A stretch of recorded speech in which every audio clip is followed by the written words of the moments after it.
Right. So welcome to everyone. This session, we're joined once again by Ms. Nora Rackley and Ms. Jackie Pierce from Lake-Sumter State College. Nora is a librarian at the Leesburg campus, and Jackie is an assistant professor, associate professor, one of those, of English at the Leesburg campus. So I will kick it over to them. Awesome. So our title today is Information Literacy is More Than Research. And yesterday, as Nora and I were going over the title, we don't like this title, but we are going to live with it. What we really want to talk about here is how information literacy can be more than information literacy. Which would not have made a very good title. So it's probably just as well that this is how it ended up.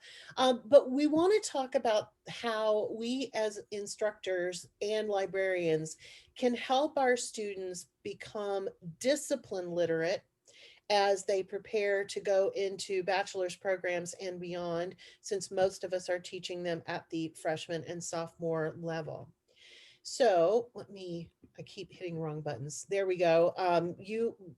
Jeremy gave us the best introduction. So I'll just say that is a real bookcase in my real office when I'm there. And you notice it is not well organized at all. So, but Nora and I have been working together at Lake-Sumter since I arrived in 2006. She has been there much longer than that. And we have done a lot of work together for these presentations, but also just in our normal everyday teaching lives. Nora, did you want to give some additional intro? You got it. Pretty much it. Sounds good to me. All right. So our topics for this presentation, we're going to talk about setting goals for assignments and for what you're looking for from your students in general. We're also going to talk about the different types of assessments that you can do, because most of the time when we think of doing research projects, especially if you're an English teacher like myself, you think of research papers. But there are a lot of other ways that we can incorporate information literacy, discipline literacy, and research into our courses that do not involve massive research papers, which as an English teacher, I will say I am all for, because the fewer research papers I have to grade, the better. And I know some of you are with me on that. We're going to talk a little bit about showing versus telling versus asking. So a great deal of what you get back from students involves how you ask for it, how you tell them what you want, or how you show them step by step what you want. And we're going to focus on some strategies that have worked for us in particular, and also some of our colleagues who may or may not be with us today, but they are certainly here in spirit with some of those strategies. So step one, of course, and those of us who've been heavily involved in assessment definitely know this setting those goals things, right? And I quoted the Spice Girls earlier today, but I want to do it again. Tell me what you want, what you really, really want. And I think a lot of times when we are asking students to conduct research, we're not even 100% sure what it is that we really, really want from them, but we know that we need them to do research in order to learn something, right? So I feel like setting the goals is a crucial aspect of it. One of the first goals, of course, is what kind of research are you looking for from them? And we look at, of course, the differences between web research and library research. One of my personal issues with some of this, though, is that if I require them to use library research and library research only, I still cannot guarantee that they know the difference between doing web research and doing library research. So I'm going to show you an assignment later that only involves library research, but I have my students do both for most of my classes at some point or another, because learning to navigate those is so important, along with knowing the difference between popular sources versus academic sources. And Nora's going to weigh in here because the library, of course, is a huge help when it comes to helping establish those goals. One of the things that happens a lot of times is we really, as instructors, get tired of seeing students use wikipedia.com as their or .org as their resource. We don't want to see the bad sources. So we don't want them to use them at all. But the problem with that mentality is that we're not teaching them how to evaluate a source. What makes a good source? If all they're seeing is bad sources, they're never going to be able to, if all they're seeing is good sources, I'm sorry, they're never going to be able to recognize a bad source.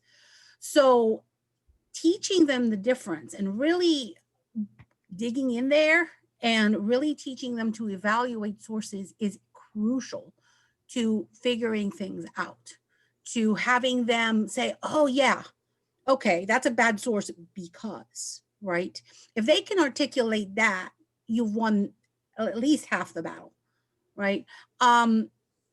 Popular versus academic. I mean, there's virtues to both. So it just depends on what your assignment is. It's not necessarily that popular sources are necessarily worse than academic sources. It's just that maybe they're biased, but so are academic sources, right? Because a peer-reviewed journal is trying, you're doing a research project, you're trying to prove something, and you're going to be biased towards that outcome that you want to achieve. So there's still bias. Bias exists everywhere, and we need to teach them how to recognize it, not how to just completely abolish it from their lives. Absolutely. I think the other key to that is the idea that if we are teaching students at the freshman and sophomore level, the chances of them being able to even navigate some of the really advanced information that will come from academic sources can be difficult. So if you want them to use those kinds of academic sources, you have to help build that discipline literacy. Whereas if they're using popular sources, they may still be researching in your field, but being open to letting them use some sources that they can understand without your handholding might be actually a good thing. So we'll talk about that as one of the goals. And of course, how do you communicate your goals with the learners? We've talked about that for years, writing good assignments and that sort of thing. If you weren't in the earlier session with Nora and I, we talked a little bit about how to do that. And then as a person who's studied a lot about online learning in recent years, how do we align those goals with the assessments and with the level of the course? I, for example, of course, teach mostly ENC 1101.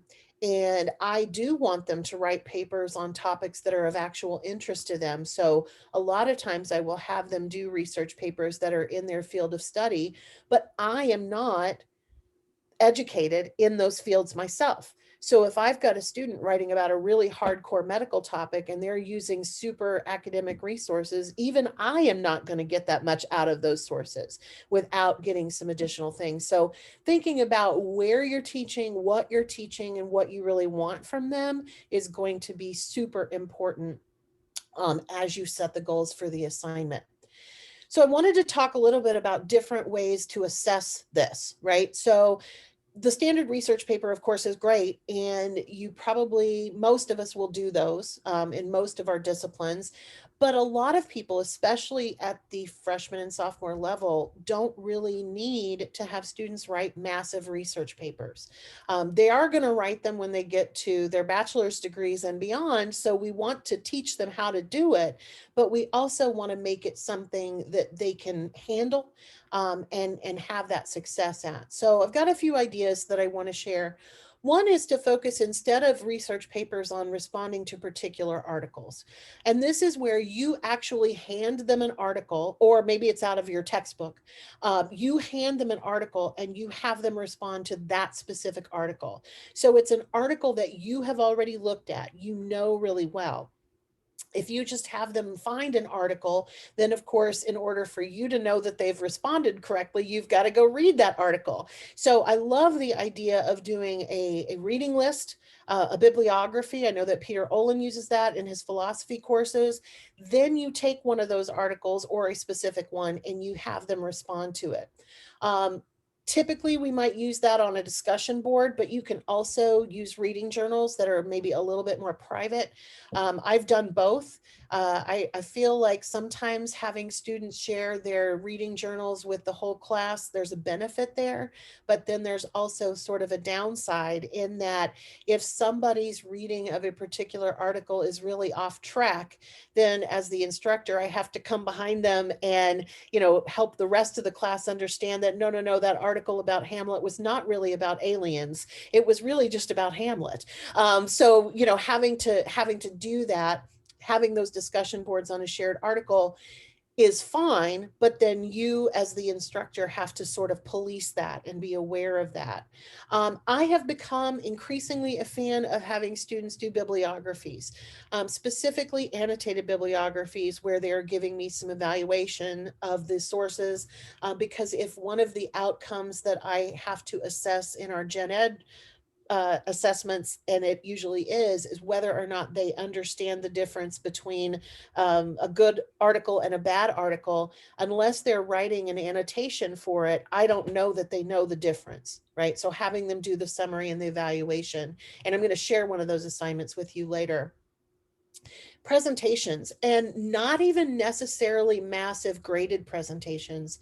One of the things I like to use, I don't have any currently, and I haven't for the last couple of years, but I used to always teach the African American Lit class and the film class as 3-hour night classes, right? So we had all this time, and I would have people go find a source and bring it back and then share it immediately on the fly. So no PowerPoints or anything like that, but just a presentation, or as I put it here, a research / in-class sharing. And there are certainly others that you can do in a lower stakes kind of thing, because I think that too is helpful in scaffolding those assignments to where maybe you're doing it just as a class activity and there are no grades assigned, but then they have to go find a different article for their research paper. So having those skills build over time, of course, is key. Nora, I know you had some other suggestions for the outside of the box activities as well. If you were at our last session, somebody brought up a great a resume idea where if it's a history class or something like that, they could do a resume for a historical figure, and they could do some research on that person and put it in the style of a resume. We have a lot of assistance for students doing not just bibliographies, but the annotations are really important because that's really what's going to get at what they're thinking, right? And it's really, really great to be able to talk about that. We have helped faculty create LibGuides for assignments that are kind of out of the box to teach students how to perform them. So there are so many options out there, and it really just takes a spark of an idea to get us going with that. Yeah, I love the resume idea. I love the idea of doing more activities that do not involve grades before you have them do the same kind of thing for a grade. And I think that is something I really want to get across with this, that, if the only time you have them do research is for a major research paper that can literally make or break their grade in the class, maybe they're not going to learn anything from that. So having them do those scaffolding is really important. So how do we guide learners to the light? I'm from Missouri, which, if you don't know, is called the Show Me State. And so I'm a big believer in showing. I want you to show me how to do something, not just tell me, and certainly not just ask me to do something. We all had, I'm sure, as we were coming up through our own education, we all had those instructors in college who would just say, write a paper. Okay. How long is it supposed to be, right? I mean, I remember many instructors, many professors in not only undergrad, but in grad school who would just be like, write a paper and not give me any more information than that. And I, of course, was left feeling fairly overwhelmed. we do need to ask them for what we want, but we also need to tell them, and more importantly, especially at our level of education, we need to show them how to do it. One of the things that I have started doing a lot of, and this is primarily because of the online classes, but I do a lot of videos. I do a lot of my own videos where I am literally doing the research that I would expect them to do. One of the things I love about Zoom is that I can create a video that captures my screen. And so I can literally walk them through how to use the LibGuide or how to research using Academic Search Complete for 1101. If it's an argumentative paper, I will actually do a separate video walking them through how to use opposing viewpoints, for example, as one of my favorite library databases. When it comes to literature, of course, those specific databases, because just doing a general search doesn't help them understand what they're looking for. And this kind of goes back to that earlier idea of the difference between the internet and the library, or the difference between a popular source and an academic source. Let's face it, most of us came through school at a time where it was obvious what we were looking at. Even if we had to go find it on microfilm. Oh, how I hated microfilm. I still hate microfilm. I used to like it. Oh, of course you did. That's why you became a librarian. Crazy people. I hated doing that kind of research. I absolutely hated it because it was difficult. It is so much easier now to research, but the downside of that is that every single thing we do is on the same web browser.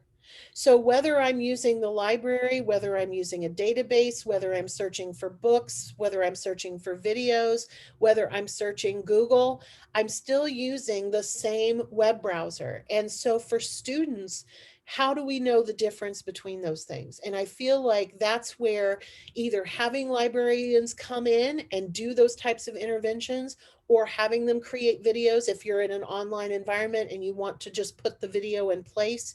I do a lot of them myself, but of course I also work with our librarians. So I really want you to think about that in the sense of, how am I asking for this information? Am I just asking, or am I really telling them what I want and showing them how to do it? Because I think